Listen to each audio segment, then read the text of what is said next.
Верь в мечту. Именно под таким девизом в Южноуральском госуниверситете прошел гала-концерт фестиваля «Ветер перемен». В нем приняли участие коллективы из детских домов и интернатов Челябинской области. Цель нашего мероприятия. Мы хотим, чтобы каждый ребенок обрел свою семью, своих близких, каких-то родных людей.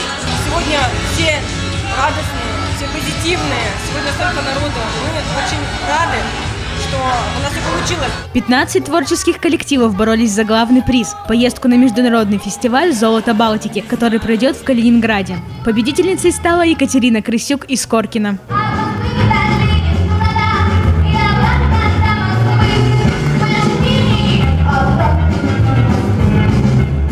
Песня, она ленинградский рок-н-ролл, она джазовая. Я очень люблю джаз. Но самое главное, что в конкурсе победила дружба, и каждый участник унес с собой не только приятные воспоминания и улыбки, но и подарки от организаторов.